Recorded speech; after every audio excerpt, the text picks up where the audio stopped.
for certain what I thought I knew.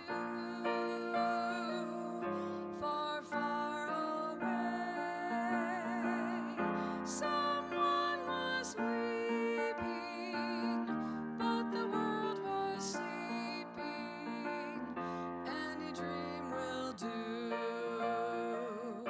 I wore my coat with golden lining, bright colors shining, wonderful and new.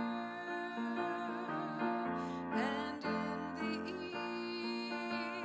east, the dawn was breaking, the world was waking. Any dream will do. A crash of drums, a flash of light, my golden coat flew out of sight. The colors faded into darkness. I was left alone. May I return to the beginning. The light is dimming, and the dream is too. The world and I,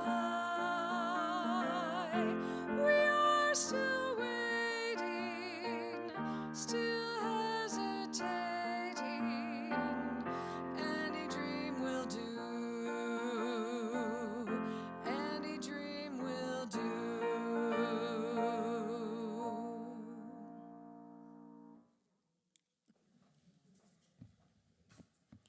Good morning. I'm Ann Ho, and I'm your worship associate this morning. It is my joy to welcome members and visitors of all ages, those connecting online and those here in the sanctuary. Please take a minute or two to greet those around you.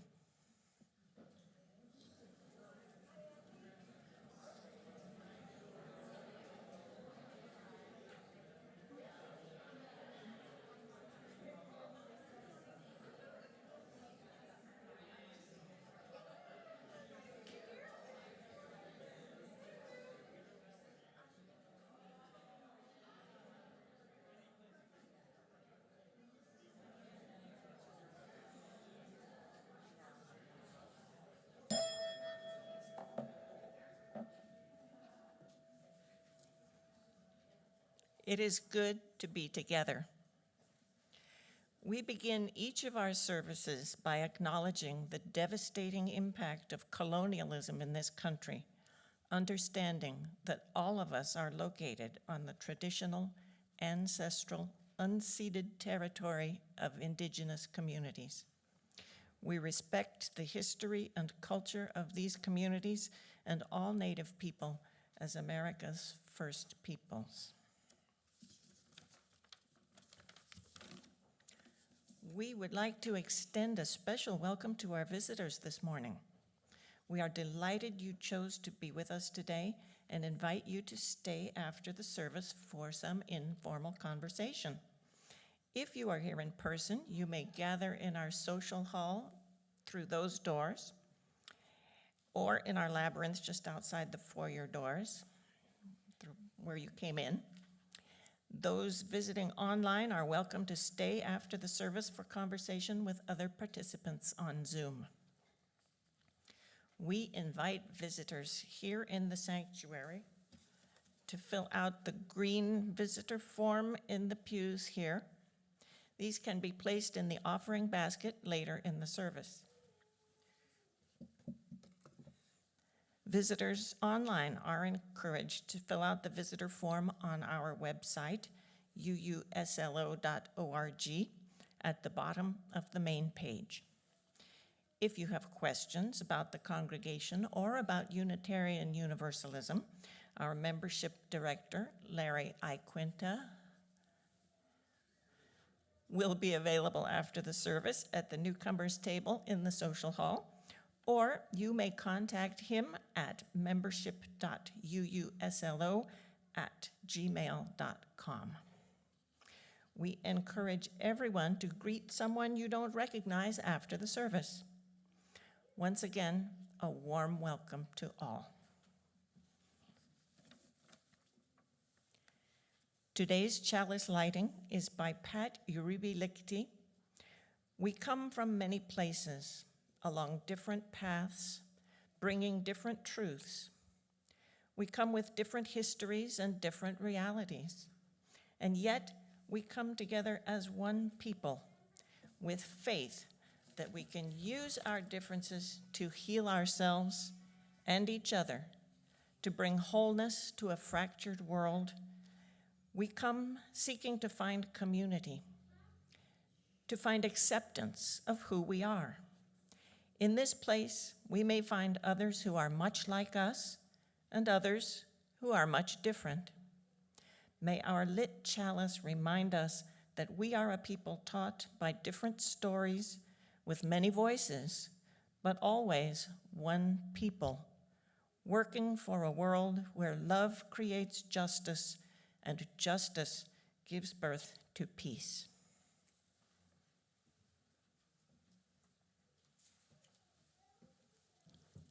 Good morning, everyone. I'm Alison Rittger, and I get to do this. So we're going to sing this doxology. It's in the order of service. Shall we start?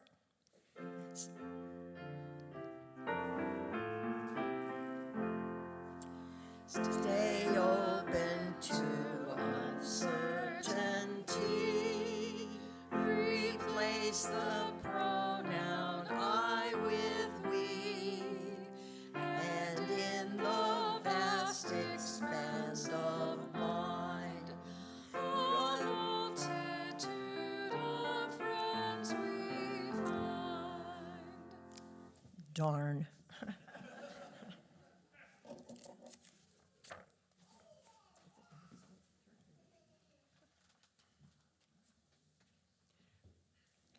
This morning's call to worship is by Kathleen McTeague. We come together this morning to remind one another to rest for a moment on the forming edge of our lives, to resist the headlong tumble into the next moment and into the next page, until we claim for ourselves awareness and gratitude, taking the time to look into one another's face and see their communion, the reflection of our own eyes. This house of laughter and silence, memory and hope, is hallowed by our presence together. Come, let us worship together.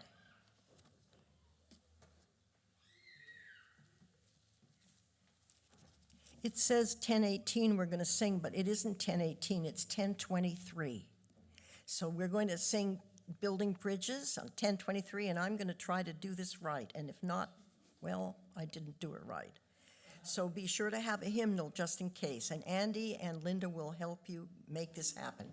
Don't worry, I got your back, Allison.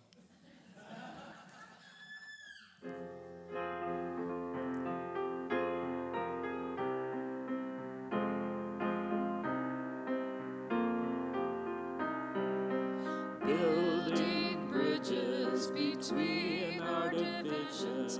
I reach out to you and you reach out to me.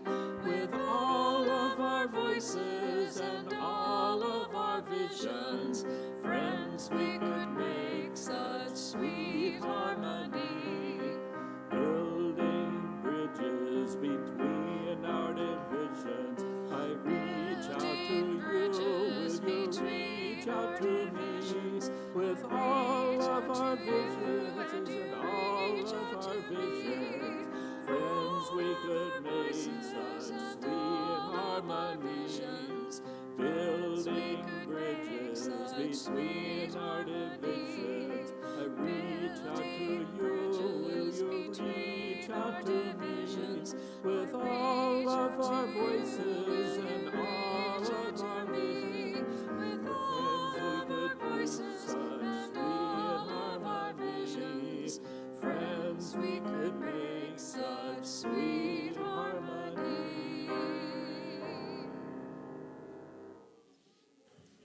Well, imperfections, we just have to allow them, don't we? Okay, I'm going to invite the children and youth to come up in a minute. But before that, I just want to make clear to everyone that the light that they carry in the lantern here is very special. It's a common flame that we take from our multi-generational congregation into the religious exploration space where the children and the youth learn their UU stuff. So I invite everybody to come forward, and Janet's going to present a movie about friends.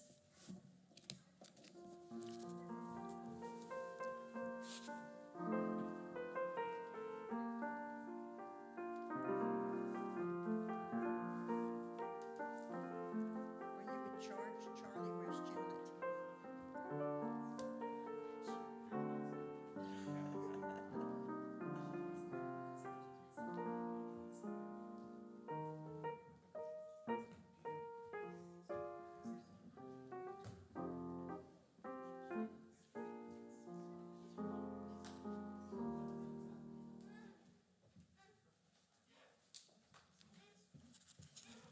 Well, Janet isn't here yet. Can you show this anyway?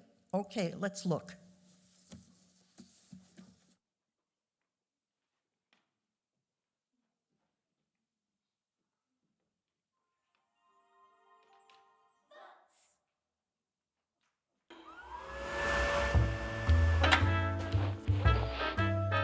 We are not friends.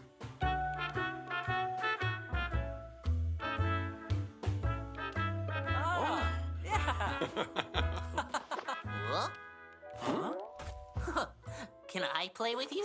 Yes. Well, boing, boing. Thanks! Oh, look! Ooh. We can do a duet. Okay. But what?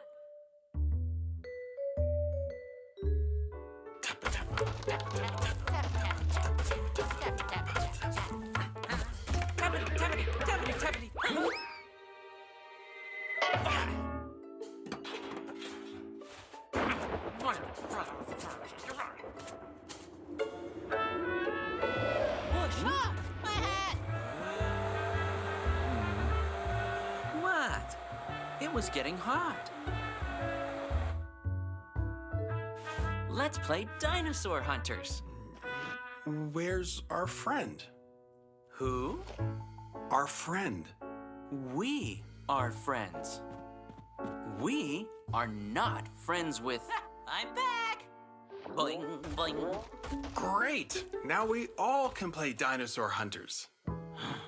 Great.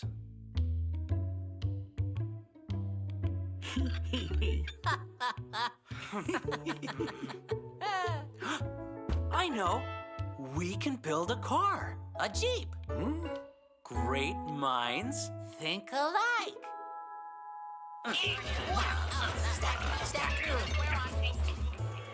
Beep, beep.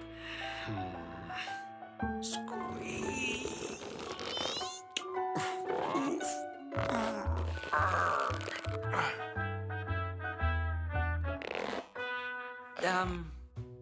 It's a two-seater.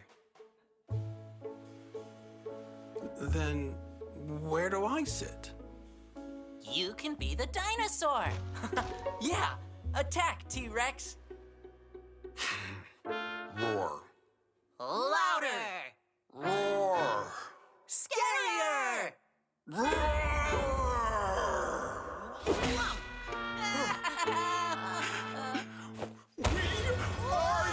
Not friends! I deserve this. Sniff.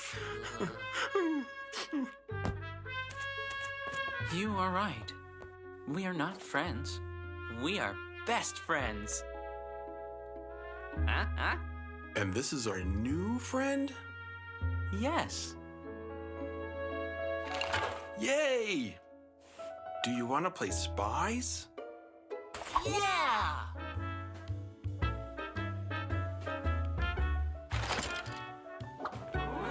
Huh? Can I play too?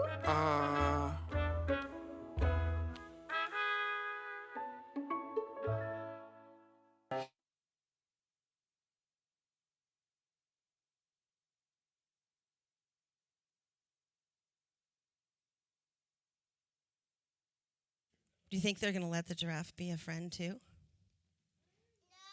You don't think so? They're going to put him through a test. Have any of you had a friend that you thought was like the person you wanted to hang out with all the time, like be your best friend, your BFF, they call them these days? And then all of a sudden that person went off to play with someone else? Has that ever happened to you? Mm-hmm. Yeah, how does it make you feel when that happens? Sad. Oh, good. You just kind of find someone else to play with, too. That's good. Yeah, and in the video, they solved it by the end. They all played together, didn't they? Yeah, and that's kind of what we're doing in RE every day. Every Sunday, we're making new friends and seeing old friends and learning how to play together. So hopefully you all are, too. Before we go, I have two quick announcements, RE announcements. You may see this flyer in the newsletter or in the social hall.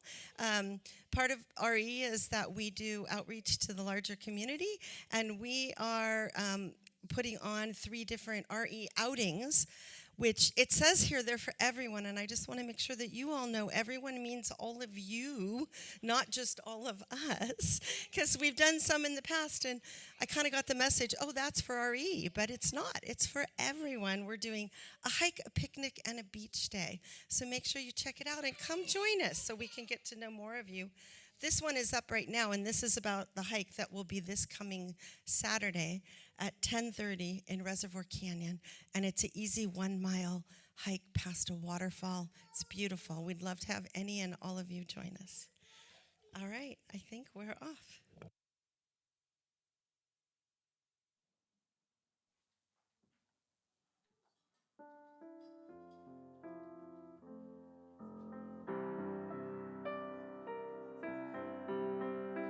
May your mind be open to new learning.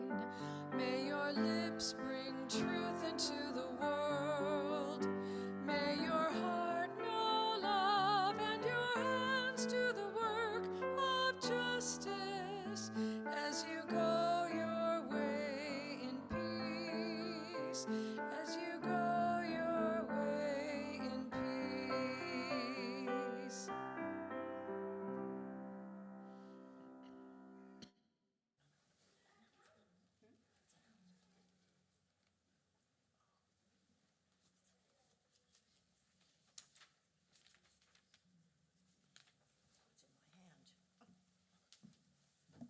I have an announcement to make, and this is an announcement from the anti-oppression community.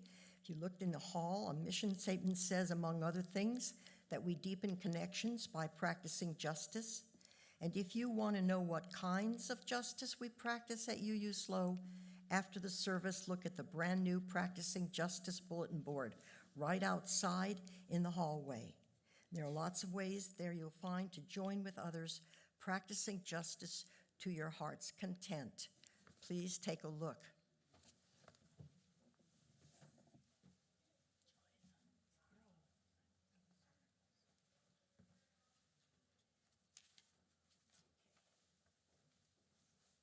All right, joys and sorrows. Nothing came up in the folder, but I do have something to tell you about today's beautiful flowers. And this was an email that came this morning to Larry. It's from Shelley, and so I'm going to read it to you. Hi, Larry. Here is an email sent to Membership Director Larry Iaquinta.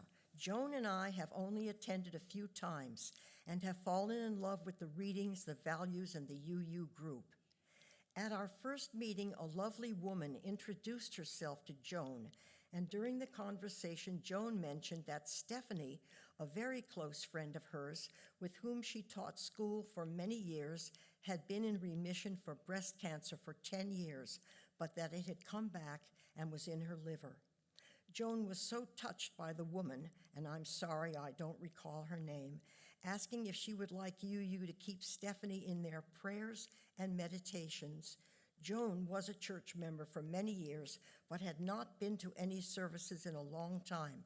And on leaving, Joan said, "That was so amazing. I have never been to a church like that."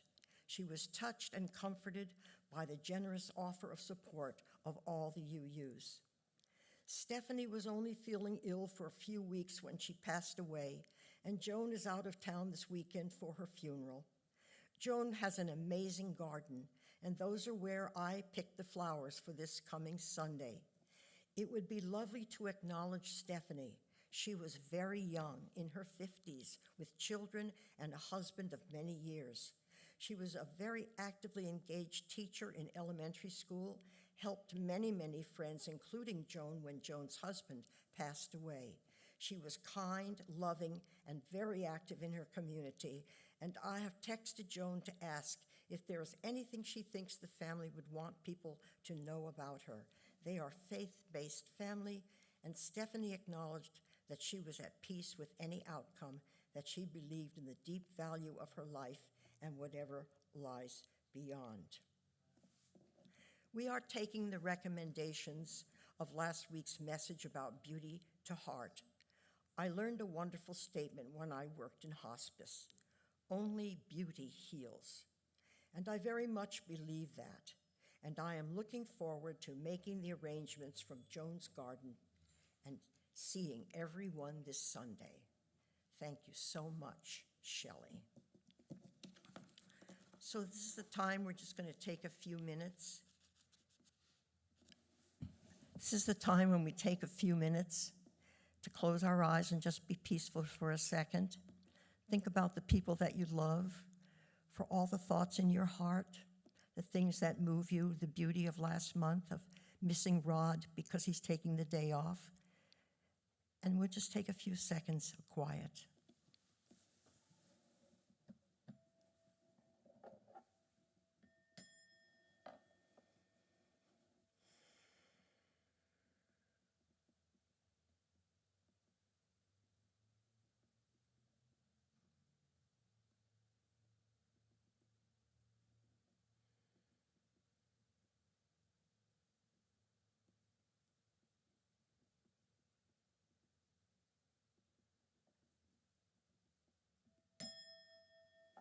We hold everyone in our hearts with love because that's what we do.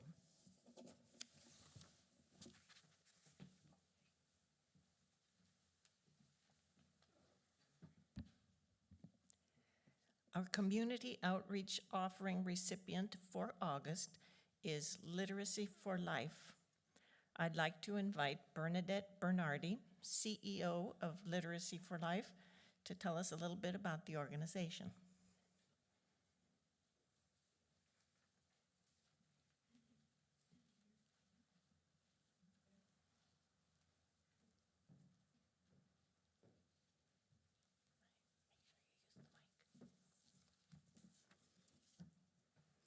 Thank you. Good morning. I'd like to thank Pastor Rod and Alison and Judy Hornaday and all of you for inviting me here today and for choosing Literacy for Life as your August community giving recipient. And a special thank you to Jamie Wolf, who sponsored Literacy for Life. And before I go on, a little bit of the elephant in the room. Many people that I met earlier today, I do not have cancer, fortunately, so I'm grateful for that. This is a form of alopecia. So I always find that when I do trainings or presentations that it's just a good idea to put that out there. But I appreciate your empathy regardless. Literacy for Life just wrapped up fiscal year 23-24, and I'm happy to report that we served 108 adult learners with 83 volunteer tutors. We continue to do our work using the one-on-one tutor-to-learner format. A few tutors work with more than one leader while maintaining the one-on-one format. They give more of their precious time, and I left some flyers in the meeting room in case you're interested in volunteering with us or if you know someone who needs our service. So we train volunteers, volunteer tutors, to guide their learners in setting and achieving literacy learning goals. Reading a book was the top goal met this past year. Literacy for Life is a private, nonprofit organization that is making a significant impact in San Luis Obispo County by providing a literacy program. We sincerely appreciate the support from various communities. As we continue to expand our reach, we are always looking for new funding sources. Your assistance recruiting volunteer tutors and spreading the word about our program to possible learners is invaluable, and we would be grateful for any help you can offer in this regard. So once again, I want to express my heartfelt gratitude for your generosity and support. And congregations like yours help us make a difference in the lives of so many adult learners in our community. Thank you.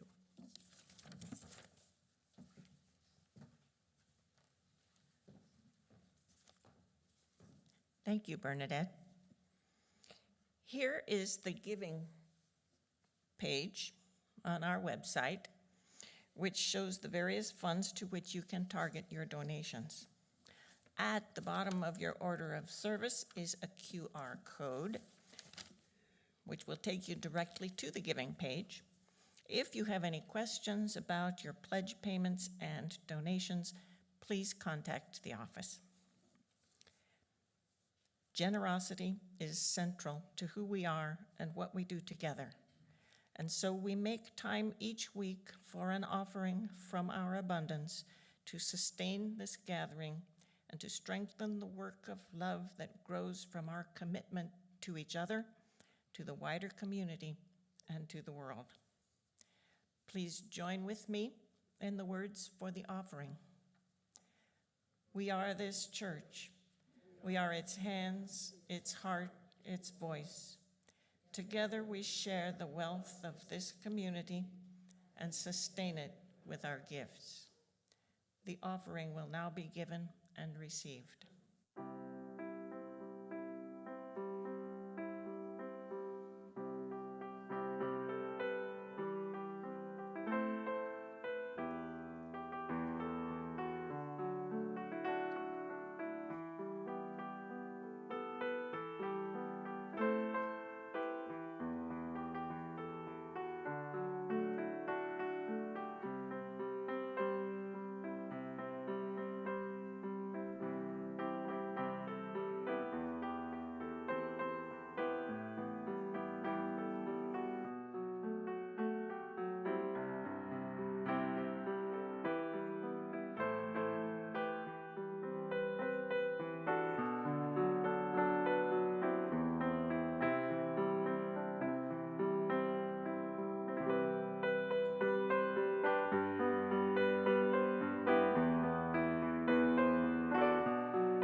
Today's reading is from Loving with a Broken Heart by Abby Tennis.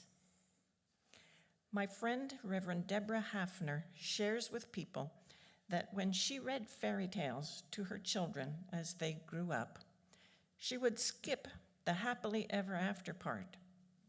When the epic love at first sight between the princess and prince finally overcame whatever witches and thorny forests got in their way, Deborah would say, "And it was a lot of work." The end.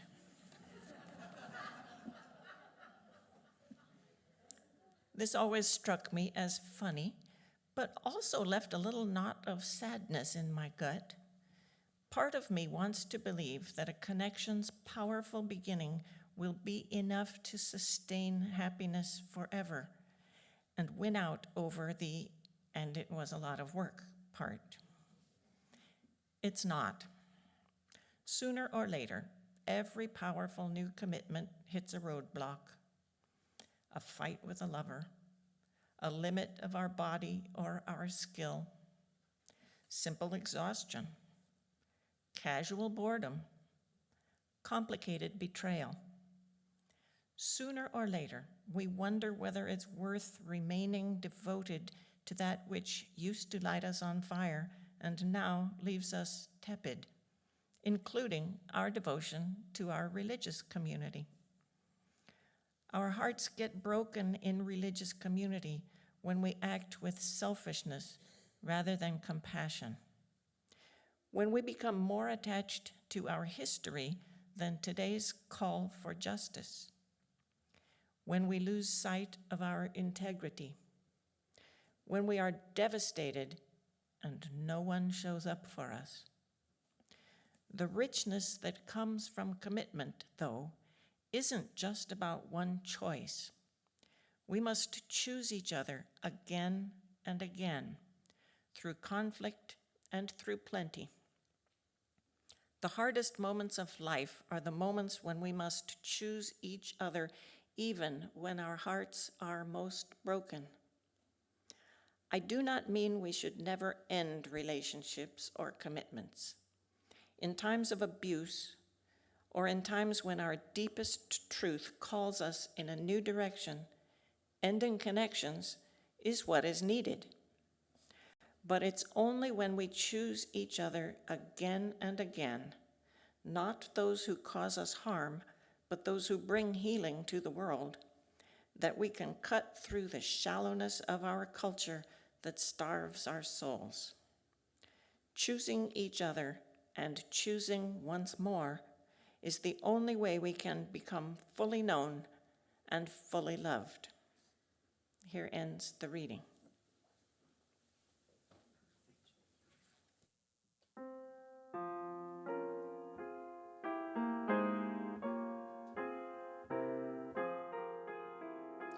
Santa nel cuore certo dolore, certo dolore, che la mia pace turbando va.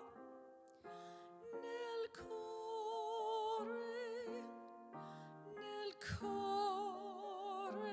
santo nel cuore, certo dolore, certo dolore, che la mia pace turbando va.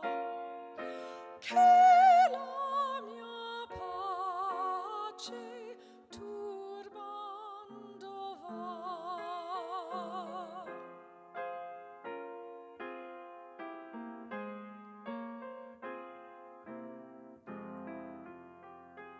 Splende una face che la mia pace, se non amore, amor sarà, amor sarà. Splende una face che l'alma accende, se non è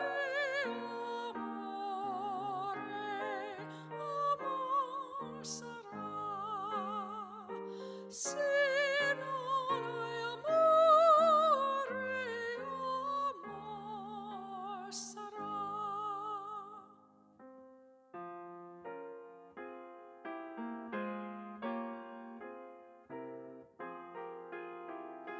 Sento nel cuore certo dolore, certo dolore, che la mia pace turbando va.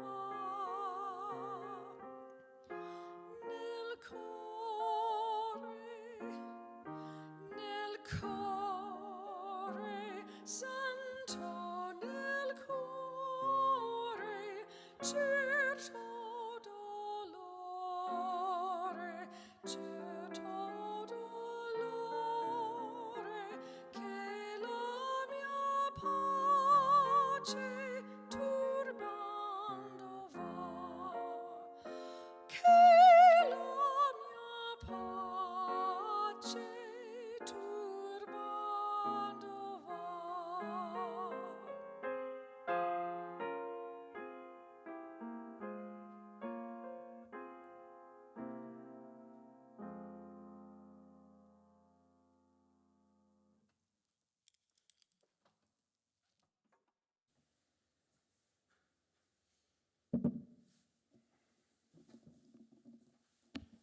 Thank you, Linda. Breathe in. Breathe out. And now, if you are willing, ask yourself this question. Who do you think you are? Well, try it again this way. Who do you think you are? Both are interesting questions deserving of an answer. As for my answer to that first question, I am called Alison Rittger, and my pronouns are she, her. I am probably about 5'1", and I know I weigh more than my oldest son. I'm not exactly sure what I'm wearing, but there's probably a vest or a jacket involved. And I have found that following a Buddhist path and being a UU congregant in no way contradictory. And this morning I am delivering the sermon. And the why of being in the role of sermonizer takes me to the second rendering of the question, who do you think you are? Which of course is not exactly a question, is it? Nevertheless, I will look for an answer, and you are invited to see where this takes me, takes you, takes us. We go with this morning. Let's start with the notion of generosity. I had counted myself generous until one evening, 6 women, and I am one of them, and a meditation session at the Hartford Street Zen Center in San Francisco. After tea and cookies, there's talk about getting home. At that time, I am driving an orange Scion IQ that has no back seat and really isn't large enough except for me and one passenger, so I can only offer a ride to one person. And of course, that will be the teacher, Reverend Leanne, who absolutely lives a block from me. But I do offer $2 for bus fare to a woman who says she hasn't money to ride the bus. But she doesn't take my $2. Well, yeah, she takes it, but she slams it down on the table next to the cookies, growling, "Money's not my thing." She says she'll hop the bus through the back door and skip the fare. Any loving kindness I may have been feeling for this woman disappears. And in its place, well, righteous indignation and dismay. She'd rather steal from rapid transit than accept money from me.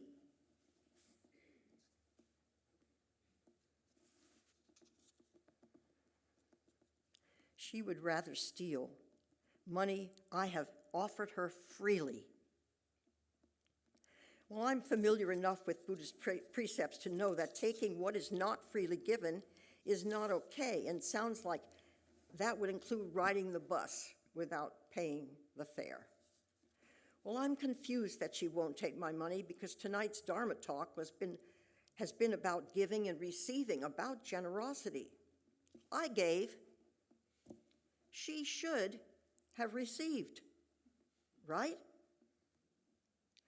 But when she slaps the money on the table rather than graciously accept it, I see that gifting her with bus fare doesn't add up to an act of generosity. For something to qualify as generosity, the giftee has to want what the gifter gives. And I had been feeling pretty good about my generous self, and then not so good. And to my mind, it's not my fault. And I wonder how to reconcile this sudden feeling of aversion, one of the poisons the Buddha has warned against, with care and concern for this person, with compassion. It isn't happening. So I look at my intentions, and I have to ask myself, how pure were they? Was I showing off? Is it my habit of mine to throw money at problems? And what information was I missing? What did I assume to be true about her? Was I really in the presence of need, or is that woman unstable? Is her refusal to pay a political act? There's just a lot I don't know. And if it's true that my impulse toward generosity wasn't motivated by genuine selflessness, by kindness, I am going to have to reconcile myself to shortcomings of my own and rethink generous as an arrow in my quiver.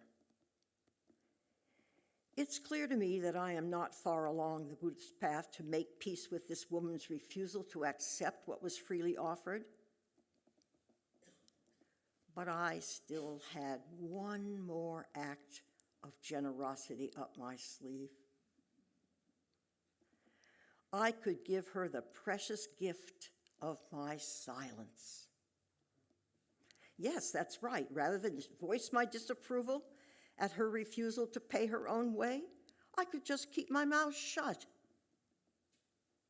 and repeat to myself a wish in the words of American poet Theodore Rittger. May my silences become more accurate. In that moment, an accurate silence feels like it may be of more value than $2 for bus fare. Breathe in, breathe out. Who am I to judge this woman's choices? So much for generosity and accurate silences. So who do I think I am? Well, I do know that I am a person uncomfortable with uncertainty, and offering that woman bus fare wasn't wrong, but what wasn't right was being certain the offer was an act of generosity. So I was uncertain back in the days I lived in San Francisco and Oakland, and it's still the same on the Central Coast. Being uncertain, not fun.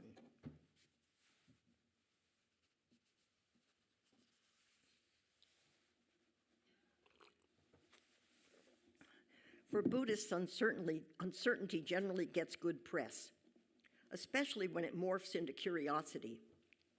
In fact, a lot of our stories celebrate not knowing, sometimes called beginner's mind, like the story you've probably all heard before about the scholar who visits the master, and the master keeps pouring tea, and the scholar's cup overflows, and the scholar gets told that he is like the already full cup with no room to take in more. Such a clear imagining that knowing a lot might interfere with being open to new learning. But what isn't much talked about in Pali or Sanskrit or any foreign language or ancient language or modern language is how much discomfort there can be in uncertainty. And in that moment, with my money still on the table next to the cookies, I took in the mistake of my certainty, that I knew what was needed. And this without having met any of the women in the room and assuming we were of one mind, at least when it came to generosity, a Buddhist teaching, the first of the Prajnaparamitas, right up there with not clinging to opinions. Of course, I could have asked questions, that is, consciously come from a place of not knowing. Yes, the Buddha did prize curiosity over certainty, and often he expressed his opinion about curiosity with the phrase, "see for yourself." In Pali, another ancient language, "ei passiko." One incident I have read relates a time when various teachers were out and about recruiting followers in a particular village, and the villagers asked the Buddha, "Which teacher should I follow?" And he told them, "Well, go check it out for yourselves. See what you think. See what your values are." So it is in modern times. We could do worse than follow ei passiko, the Buddha's advice. How does what we're being told resonate with personal experience, with our own values? As for uncertainty, it continues to make me so uncomfortable that I ward off that discomfort with the appearance of certainties, and often I act on them. These certainties look like opinions, but in fact they are not. They are old patterns playing out in the present, because as the result of causes and conditions, I act like I know how things should be done. I know who I am. And why am I not surprised that not everyone shares the same certainties with as much certainty as I do? Goes by the name neurodiversity. And the reassuring and pleasant phrase, "I know who I am," ricochets back at me. Who do you think you are? And the tone in which it is said clearly shrieks disapproval, and don't bother to answer. Who do you think you are anyway? Not too long ago, I managed to make a friend unhappy because I thought I knew best. In turn, she did the same for me. And just as misunderstandings and conflicts, both minor and hugely painful, began to overwhelm me, another friend gifted me with a way of dealing with my pain and confusion, a way I hadn't considered till then. She sent an email with a link to a talk on reconciliation by Buddhist teacher Philip Moffitt. Moffitt explains that when we practice reconciliation, we acknowledge the truth that in this moment there are painful differences or polarities between us and another. And rather than allow our heart to become closed to the other, we could align the mind and the heart to include that person or those people just as they are.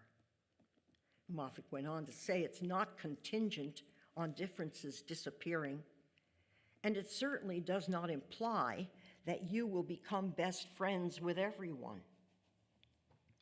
Rather, the intention to be reconciled is the wish to be connected to the sacred oneness of this moment, despite any differences, and by acknowledging the truth of that oneness, to find harmony with any situation, even the painful.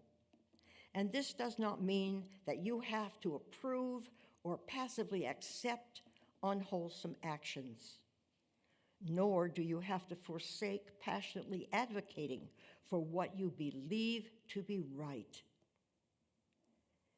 It simply means that you do so while treating the other as sacred, as the thou so famously stated by Martin Buber.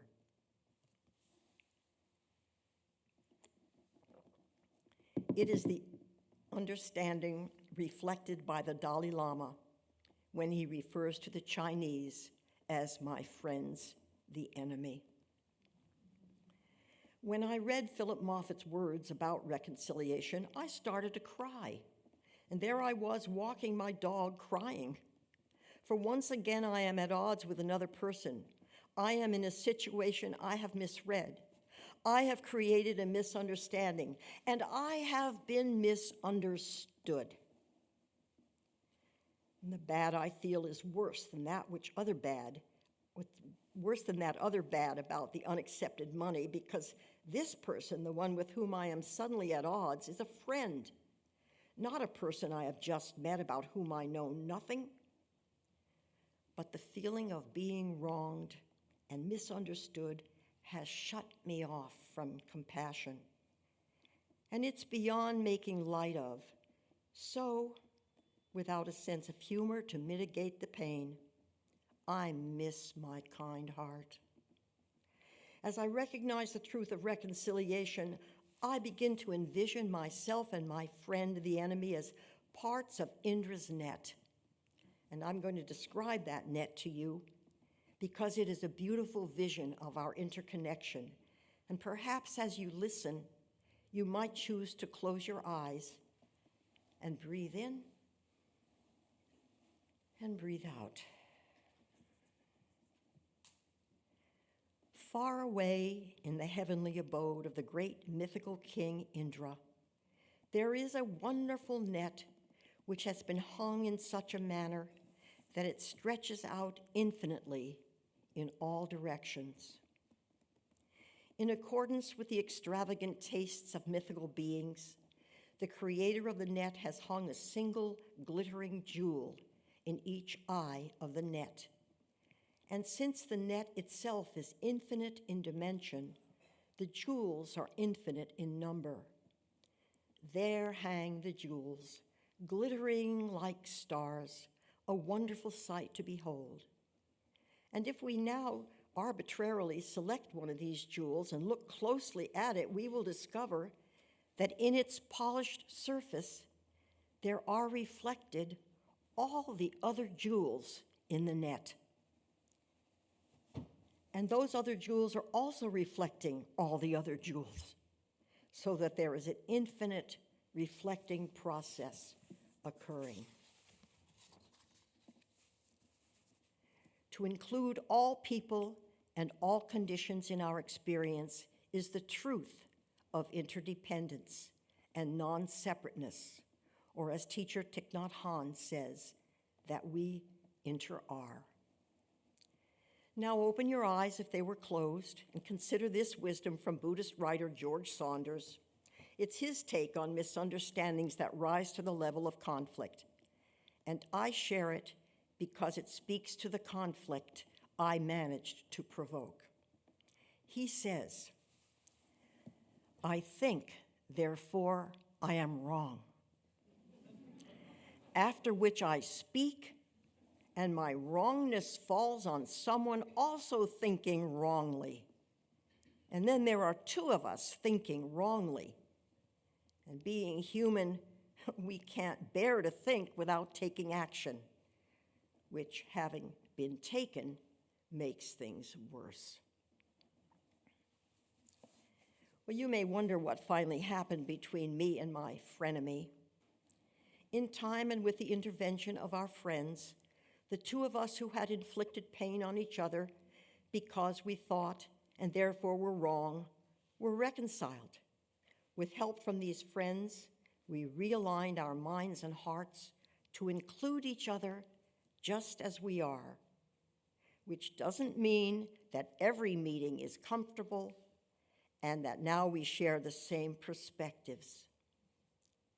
And despite reconciling with the other, there was still identity question of my own. How do I reconcile what I continue to learn about myself with a comfortable, if inaccurate, once and for all idea of this is who I am, and pose the question, who do you think you are? So it doesn't sound like a damning accusation. And to my delight, my answer to myself made the me I think I am feel quite okay. I will say with some confidence that this person can adjust, this person can change perspectives, can learn, and can choose to show up in most situations with an appropriate response. This person can relax, reconciled with the truth that others may struggle, just as I do, to accept the self or selves they continuously discover themselves to be. And best of all, to recognize the truth that like all the jewels in the net that reflect one another, there will always be many truths to value. And so, dear congregants and visitors, both here in the sanctuary and on Zoom, this is the time, as we often do at the end of sermons, that the people in the sanctuary are asked to get up, if they're willing and able, and follow our hymn leader and the pianist, Linda Wilson, knowing that when I see you as jewels reflected in Indra's net, I am called to stand by you, and so I ask you to stand by me, which is hymn number 1021 in the Teal hymnal, or you can follow, well, don't try to follow the words on the screen, and follow Andy, and amen to the art of reconciling with ourselves and with others.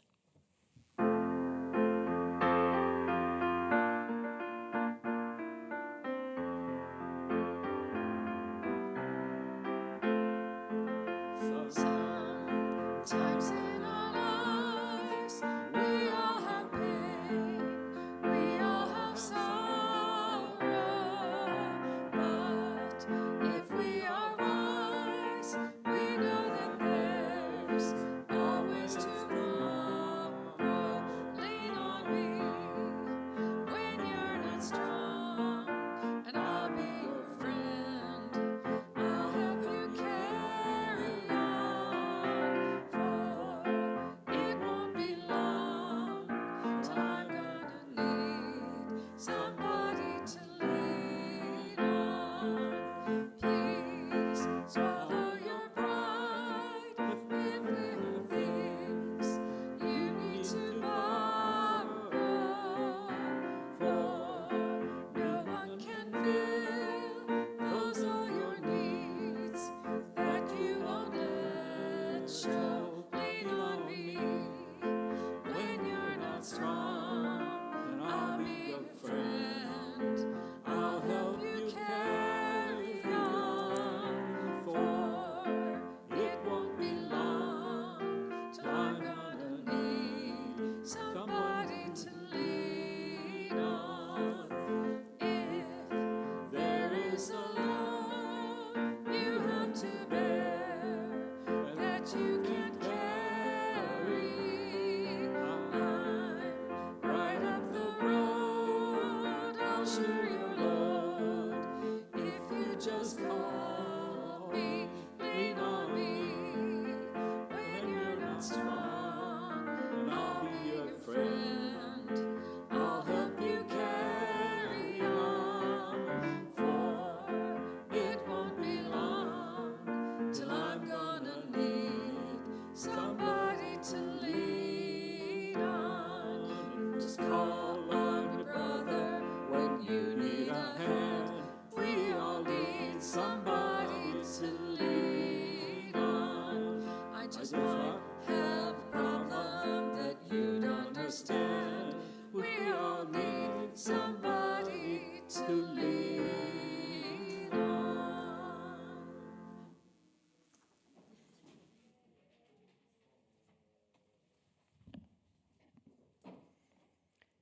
Please join with me in saying the words we use each Sunday as we extinguish the chalice. We extinguish this flame, but not the light of truth, the warmth of community, or the fire of commitment. These we carry in our hearts, until we are together again.